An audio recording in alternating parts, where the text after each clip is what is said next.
Bonjour et bienvenue dans ce nouvel épisode de Belgitude, le podcast en français facile qui te parle de la Belgique. Moi, c'est Marie-Ange, je suis une prof de français passionnée et j'ai créé ce podcast pour toutes les personnes qui apprennent le français et qui veulent découvrir la Belgique. Écouter, c'est bien, mais parler, c'est encore mieux. Et parce que découvrir un pays, c'est aussi découvrir sa langue, je propose des cours de français spécialement pensés pour les expats à Bruxelles et au-delà. Tu trouveras toutes les infos concernant mes cours dans la description de l'épisode. Maintenant, installe-toi confortablement. C'est parti pour ce nouvel épisode. J'ai gardé de la maison quelques photographies, quelques objets volés et les draps de ton lit. Puis j'ai avalé la clé et couru dans la nuit. Si vous me cherchez ici, sachez que j'ai fui. J'ai perdu la joie de vivre. Tu l'auras peut-être deviné avec cet extrait de la chanson « La maison » de Clara Isé. Aujourd'hui, je vais te parler de logement. Tu le sais peut-être, j'ai déménagé en Italie en janvier 2023 et ça signifie que j'ai rendu mon appartement en Belgique. On dit aussi remettre son appartement. J'étais locataire avant de partir. Locataire, ça signifie que je n'ai pas acheté l'appartement. J'avais un contrat pour y habiter et je payais un loyer chaque mois à la propriétaire. Donc retiens ces mots, locataire ou colocataire, s'il y en a plusieurs, loyer et propriétaire.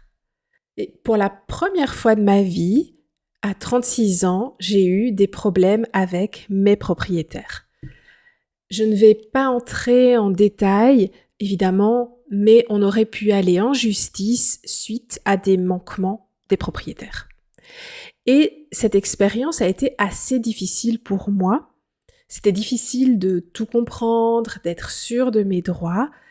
Alors je me suis imaginé une personne qui ne parle pas bien français dans ma situation et je me suis dit que c'était important de faire un épisode sur ce sujet. Donc dans l'épisode d'aujourd'hui, je te donnerai les infos principales concernant la location de logements en Belgique. Je pense que le mois de septembre, c'est aussi un moment où beaucoup de gens s'installent à Bruxelles ou arrivent à Bruxelles. Donc je trouvais important d'avoir un épisode sur ce sujet. Je te dirai aussi où trouver de l'aide si tu as des problèmes avec un propriétaire malhonnête et que tu vis en Belgique. Alors, la Belgique, c'est un pays assez peuplé, surtout dans les grandes villes comme Bruxelles, Anvers et Gand. Donc, à l'échelle de la Belgique, Bruxelles, qui a environ 1 million de personnes, c'est une grande ville. Si tu viens d'un pays comme les États-Unis, le Canada, l'Australie, Bruxelles n'est pas une si grande ville, mais dans l'esprit d'un Belge, c'est une mégapole, c'est la grande ville. Alors, dans ces grandes villes belges, la demande pour des logements est assez élevée et l'offre est limitée, donc ça fait monter les prix assez vite. Les prix des locations des appartements en Belgique varient selon la région, la taille de l'appartement, et donc des villes comme Bruxelles ou Anvers sont souvent plus chères que les villes plus petites ou les zones rurales. Il y a eu une étude récente de StatBel. StatBel, c'est l'Office belge des statistiques, et le loyer mensuel moyen d'un appartement en Belgique, c'est environ 800 €. À Bruxelles, le loyer mensuel moyen d'un appartement une chambre, c'est environ 900 €. Et le loyer d'un appartement de 2 chambres, ça peut atteindre 1300 €. Et il est même très possible qu'entre le moment de cette étude StatBel et aujourd'hui, les prix aient encore augmenté. Alors, dans certaines zones où il y a une forte demande, les propriétaires peuvent être très exigeants en matière de garantie, de revenus et de références. Et puis, généralement, tu n'as pas seulement ton loyer à payer, tu as aussi d'autres frais quand tu loues un appartement en Belgique. Les locataires payent une caution qu'on appelle administrativement une garantie locative. Cette garantie locative, c'est 2 ou 3 mois de loyer. Je t'en parle un peu plus loin. Parfois, on paye aussi des frais d'agence. Et en Belgique, on a aussi une assurance habitation obligatoire pour les risques d'incendie.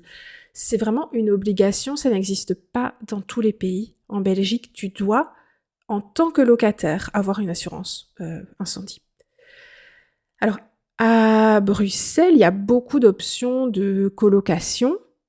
Donc, des grandes maisons qui sont partagées en plusieurs chambres, ou des appartements plus petits partagés entre 2 ou 3 colocataires. C'est une pratique qui est courante dans des communes assez recherchées, assez populaires comme Saint-Gilles, Ixelles, Etterbeek, Schaerbeek, Forêt, etc. Et donc, la colocation, c'est un choix assez économique que beaucoup de Bruxellois font. C'est aussi un choix social, puisque ça permet de rencontrer des nouvelles personnes. En dehors de Bruxelles, la colocation, c'est une pratique qui est assez récente et qui n'est pas si courante par rapport à d'autres pays où ça se pratique beaucoup plus. Alors, quand on loue un logement, il est extrêmement important de signer un bail. Le bail, c'est le nom du contrat entre le propriétaire et le locataire. Ce bail, il doit être écrit et il doit être enregistré par le propriétaire. Si le propriétaire ne le fait pas, il n'a aucun droit de te réclamer quoi que ce soit. Le bail, pour être légal, doit être enregistré. La durée du bail de base est de 9 ans. Ouais, t'as bien entendu, 9 ans. Heureusement, il y a des bails courts. Donc, il existe une autre catégorie de bails qui s'appelle des bails courts. Et ceux-là font 1 an ou 3 ans. Si ce n'est pas un bail court, la durée de base, c'est 9 ans. Alors, pendant la durée du bail, le locataire doit habiter l'appartement et payer le loyer. S'il part du logement, il doit avertir le propriétaire généralement 3 mois avant son départ. Et moi, je te conseille vraiment si tu dois quitter un appartement, de faire une lettre recommandée à la poste avec un accusé de réception pour avoir une trace. Et généralement, en plus d'avertir à l'avance, tu dois payer 1, 2 ou 3 mois de loyer en compensation du fait que tu pars avant la fin du bail. Quand c'est un bail de 9 ans, il est tout à fait commun de partir avant la fin du bail, mais il y a une compensation financière pour le propriétaire. Alors, en plus du bail, en Belgique, il y a un document super important qui s'appelle l'état des lieux. L'état des lieux, c'est un document qui décrit en détail l'état de l'appartement au moment où tu y entres et l'état de l'appartement au moment où tu en sors. Donc, si tu as fait des dégâts, tu as cassé quelque chose, il y a eu un accident, je sais pas, le propriétaire peut réclamer une partie de la garantie locative. Et donc, c'est ici que je te reparle de cette garantie locative. La garantie locative, c'est quoi ? C'est une somme d'argent qui est bloquée et qui sert à rembourser le propriétaire en cas de dégâts, donc de choses cassées, abîmées, ou de non-paiement du loyer. Cette somme, elle ne peut jamais, j'insiste vraiment, elle ne peut jamais être donnée en cash. On dit aussi en liquide, en espèces. Elle ne doit pas non plus être transférée sur le compte bancaire du propriétaire. La règle en Belgique, c'est d'ouvrir un compte en banque bloqué au nom du locataire. Donc à ton nom, si c'est toi le locataire. Le compte est bloqué, ça veut dire que tu ne peux pas toucher cet argent, mais le compte est à ton nom. L'argent, il reste sur ce compte comme garantie, et à la fin du bail, ou quand tu quittes l'appartement, donc si le locataire et le propriétaire sont d'accord, l'argent est rendu au locataire, donc à toi, et s'il y a des intérêts, ces intérêts sont aussi à toi. Alors, c'est dit quand le locataire et le propriétaire sont d'accord. Parce que bien sûr, il y a des situations où on n'est pas d'accord sur l'état des lieux. Donc, que se passe-t-il quand le propriétaire et le locataire ne sont pas d'accord? Alors, tu dois savoir que de base, tu dois rendre l'appartement dans l'état où tu l'as reçu. Si tu as cassé quelque chose, tu dois le réparer ou tu dois payer la réparation. Certaines choses parfois ont vieilli, ça s'appelle de l'usure naturelle, ou parfois il y a, je sais pas, des problèmes d'humidité que le propriétaire n'a pas réglés et dont toi tu n'es pas responsable. Mais imaginons que tu as, je sais pas, cassé une porte, abîmé quelque chose dans la cuisine, ou voilà, ça c'est à ta charge. Alors, si le propriétaire et le locataire ne sont pas d'accord, s'il y a un litige, s'il y a un conflit, par exemple, sur l'état des lieux, quels sont tes droits et qu'est-ce que tu peux faire? Donc, tu peux refuser de signer l'état des lieux. Par exemple, si dans l'état des lieux, le propriétaire écrit que tu as abîmé ou cassé quelque chose et que ce n'est pas vrai, ou tu n'es pas d'accord, c'était peut-être déjà comme ça, ne signe pas. C'est simple, ne signe pas. De manière générale, moi je conseille de communiquer avec les propriétaires dès qu'il y a un problème, donc au moment où il y a un problème, et de communiquer par écrit. Donc envoie des mails, envoie des recommandés si c'est sérieux.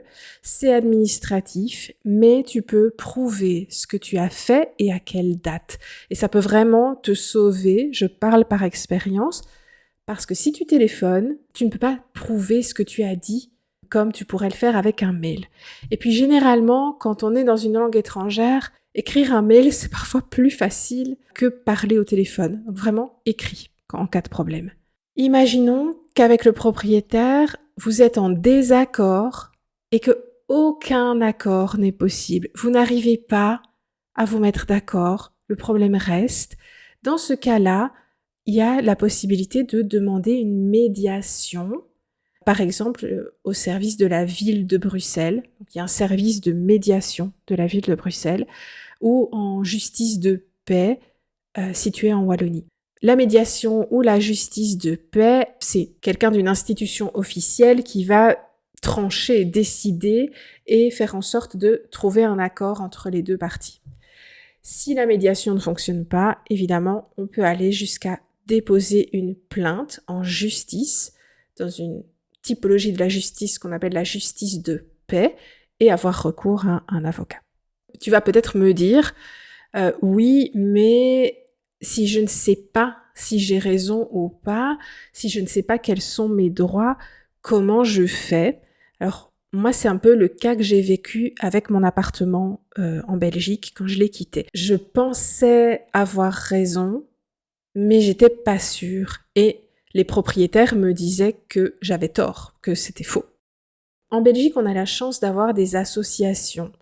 Alors, si tu es à Bruxelles, il y a une association qui s'appelle le Syndicat des locataires. Si tu es en Wallonie, en région wallonne, il y a normalement dans chaque ville l'espace logement de la région wallonne. Et ces services, ils existent pour t'aider à défendre tes droits. Parce qu'il y a tellement de situations avec des propriétaires abusifs que, voilà, parfois on a besoin de faire appel à des services comme ceux-là pour connaître nos droits et les défendre. Et donc, si tu as un problème, des questions, tu peux les contacter, tu peux aller les voir. Je mettrai les liens dans la description de cet épisode. Ça peut être utile un jour, on ne sait jamais. Et alors, une dernière chose que je voulais communiquer par rapport au logement en Belgique, c'est qu'il y a beaucoup d'arnaques. Arnaque, c'est scam en anglais. Il y a beaucoup d'arnaques en ligne pour les logements. La règle générale, comme pour toutes les arnaques, c'est que si tu vois une offre qui est trop belle pour être vraie, c'est qu'elle n'est pas vraie. Généralement, voilà, les miracles sont assez rares. Et donc, quelques pratiques pour être prudent, c'est ne rien payer en liquide, pas de cash, ne rien payer avant d'avoir vu l'appartement. Comme je l'ai dit plus haut, avoir un contrat de bail qui est enregistré par le propriétaire. C'est pas toi qui dois le faire, c'est lui, mais le bail doit être enregistré. signer un état des lieux qui correspond à la réalité. Donc quand tu fais l'état des lieux d'entrée, regarde les détails, demande à un ami d'être avec toi, regarde s'il n'y a pas un petit trou dans le mur, un clou, quelque chose, il y avait un miroir, on a fait un trou pour le mettre sur le mur, et demande que tout soit écrit dans l'état des lieux. C'est un peu fatigant, mais ça vaut le coup de le faire pour éviter des mauvaises surprises quand tu quitteras l'appartement. Et alors, comme je te l'ai dit juste avant, la garantie locative, elle est payée sur un compte en banque bloqué à ton nom.